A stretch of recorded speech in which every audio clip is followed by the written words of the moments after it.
Oh, let's both of us drink water. Yeah. Ready? One, two, three. Mm. Wow. Okay, I feel a little outdone. Okay. Okay. That was a challenge. Cool. It's actually vodka, everyone. It's gonna be a real different interview in part 2. That's why you take the labels off.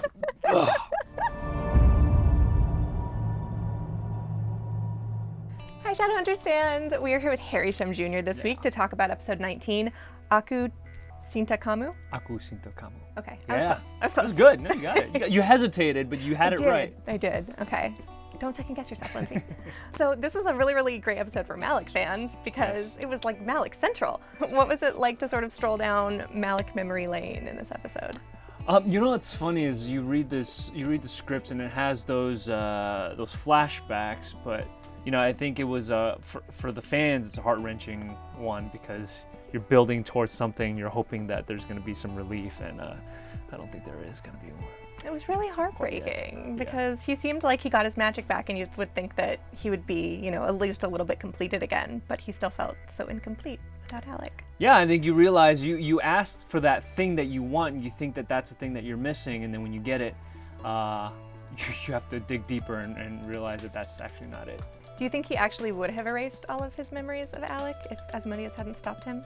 You want to go to some people that'll actually like give you some advice and like actually you don't want to do that. Mm-hmm. And I think Magnus was going to the people that he felt would possibly save him, even though he's stubborn and hard-headed in that sense. But going to Asmodeus and his dad actually giving him that advice, I think was something he wasn't expecting, because he would think like, yeah, why wouldn't you forget about the past? But I think that's something big on even fatherly advice, like don't erase the things that hurt you, because that does actually help you in the long run, even though we don't know exactly his motives quite yet, because there's still more to find out.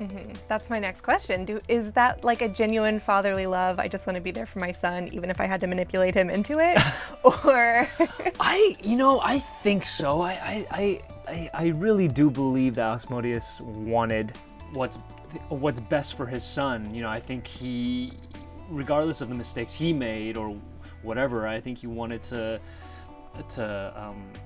have that relationship kind of have that opportunity to rebuild it. I will say personally, my like wish list was to see the Asmodeus Magnus early days, like back when they were together and like slick back hair. Yeah, and like I want that miniseries, just them like crossing the world. I think because there's that past where he was doing his dirty work and kind of thinking Magnus was doing the right thing, and I think it would have been fun. I mean, they weren't like doing heists or anything like that, but I imagine that in my Raising head. hell. Yeah, in the 70s or something like that. 1870s. Obviously.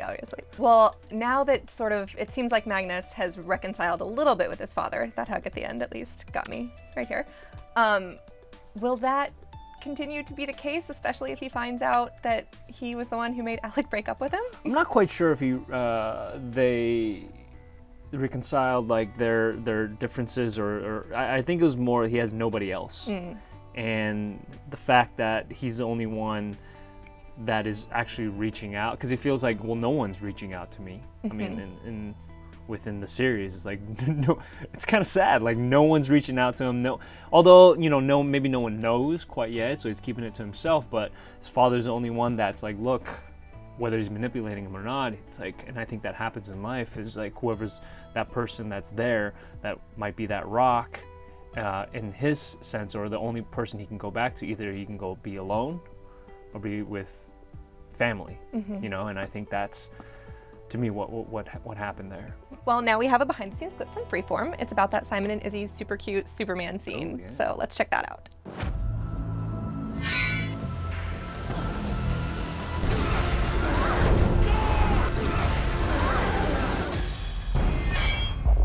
So the prop needle was pretty big. I did poke him at one point. Just kidding, I didn't. How big? That's big. I'm not really afraid of needles, thankfully. I'm very good at I like to watch it and be like, whoa, because I think it's kind of a weird thing. I made sure that I was careful. I think I was actually putting the needle like towards like the pillow instead of him. But then also it was rubber, so when she did try to do it, it would just bend. Well, I don't hate Alberto, so he was lucky. Imagine you're Superman, and Clary is Lois Lane. The relationship between Isabel and Simon has been, a friendship. And now it's changing, to be a love interest. You watched Superman. When did this world-shattering event happen? Now we've known each other for 3 years. To finally start doing like the sizzy things is a little weird because it's been a slow burn for so long. The hot girl doesn't see the geeky guy with glasses until the hot girl realizes that the geeky guy is totally awesome. If she just saw him for who he really is. Stay, walk with your demons. I guess Lois just needed some time to see what was right in front of her. This is something that the fans are really, excited for, and this is like the relationship that no one has seen yet. We are putting our hearts and our souls into this relationship. You always go on about how great these superhero movies are, so I wanted to see what the fuss was about. And we get to really have taken the time and care to build it in the best way and then kind of let it do its own thing.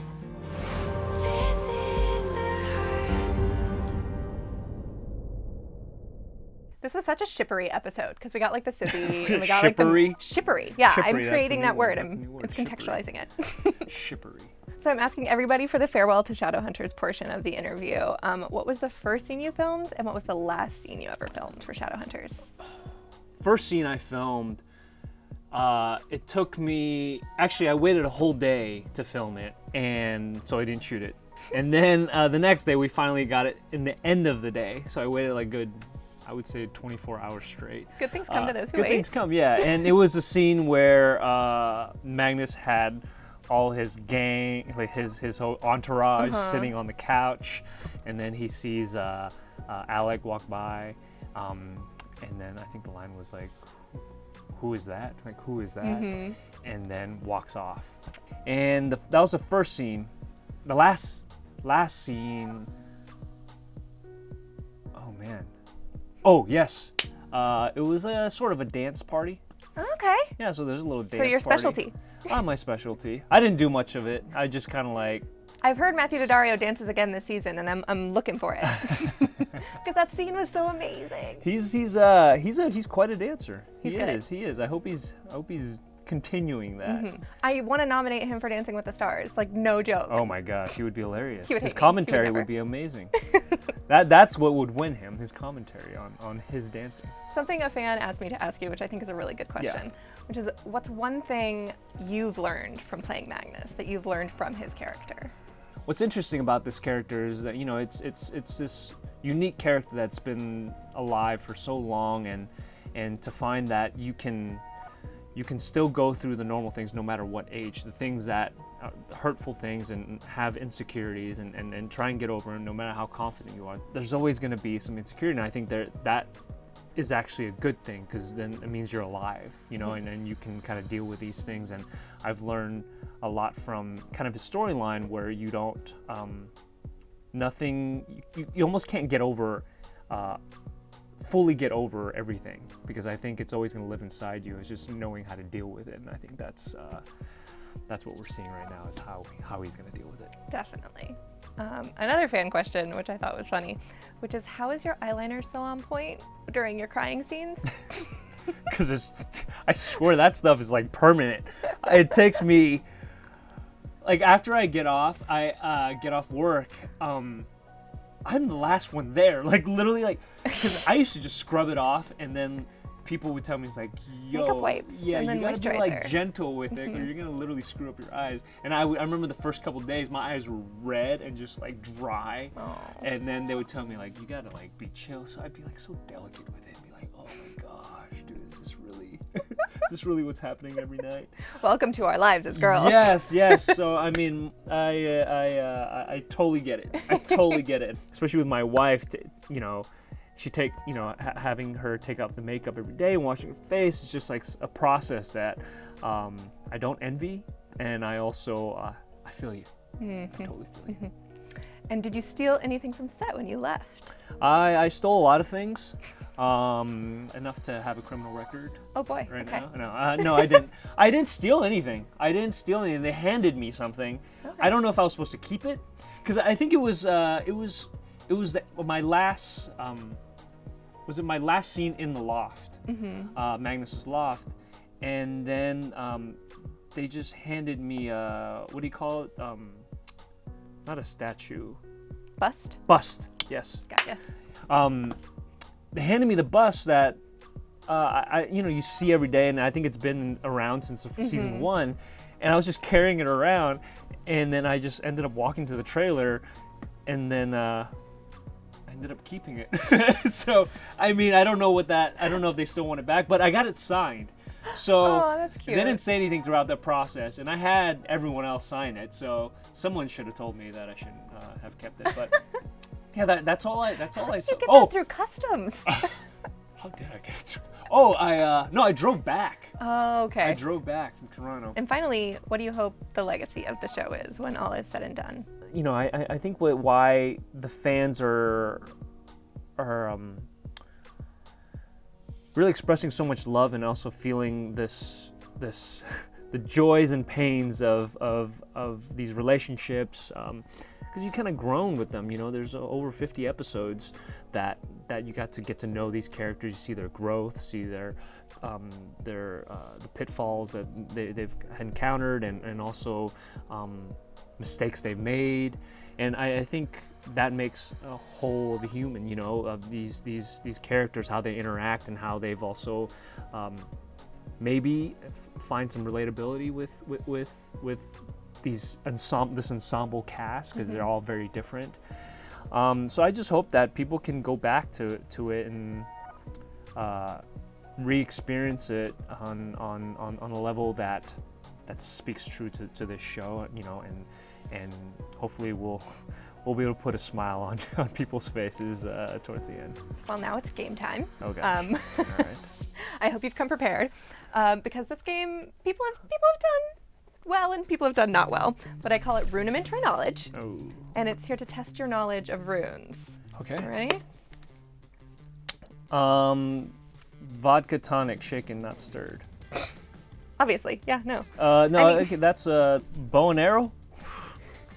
It's calm anger, but I feel like a vodka tonic does calm you right down. Yeah. So, Okay, calming it. You see? Yeah, you got it. Strength, because it's doing this. Keep that one in your head. That's not it, but keep that one. This one, Alec definitely has. I don't like where you're going with that. Uh-oh. Is it stamina? It's the Parabatai rune. Oh. I should have said Alec and Jace. My mind went somewhere else. Bad. Okay. That looks like a musical note. This is the rune that makes it a musical episode. Like a dance move? I don't know. It's okay. It is a strength. Oh, but you can guess that one for everyone from now on. Okay. That's not strength. This is block. Oh, block. You can't block without having a rune. You have to activate a rune to block. I guess so. That's counterintuitive. That's not a very. Man. These Shadowhunters really need some work. They need to prepare themselves. These are last resort. Come on, Shadowhunters. This is embrace. No. But it's one you have said before. It's strength. It is the strength rune. Good job. You need to embrace your strength. I just didn't let you finish. You Okay. didn't let me finish. Got it. Let me finish. This is how am I doing? I think it's an A+ at this point. I think I got one ish, right? Yeah. No. Okay. This is a happy, the joy. Equilibrium. Equilibrium. This is ship. The sail. Yeah, it does kind of look like a ship. I'll go with that. Stamina. Stamina. See, it starts with an S, so I was. You're there. almost there. And this is angelic. There you go. Ah. Everybody gets one. Yes, I got that one. Did everyone get that one? Yeah. Everyone got that one. Good. That looks like a Chinese character. It means big. So, I'm gonna say enlargement. This is the love rune. Oh, love rune. The heart enlarges Enlarging. when you love. Yeah, you know. All of them. Once I just let you get there. I'm just getting there. And this is sympathy. It also starts with an S. They all do. Symphonic, sympathetic, soundless. Apparently Magnus doesn't care about any runes Magnus at doesn't all. need to know the He doesn't need to runes. know the runes. Okay, 2 more. I believe. Lizard. You could turn into a reptile. I like that better. How Let's go cool with would that be if they actually were able to turn into a reptile? I feel like that's an unexplored season 4 option. That is a very unexplored one. I would love to see all the Shadowhunters turn into lizards. This is running. This is speed. This is soccer stamina. This is I'm just gonna keep letting this happen. this is sorrow.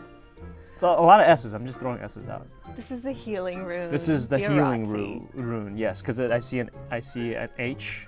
I'm learning a lot of things after this whole show has Crash wrapped. course in runes. It's great. Well, thank you so much for coming in. I'm Thank glad I got you. to talk to you about Yes, this episode. thank you for and having I'm me. keeping my fingers crossed for a Malec reconciliation at some point. It might happen. You Might might get happen. lucky. Maybe. You might get lucky. Well, we're gonna have new episodes, and when are they gonna come out?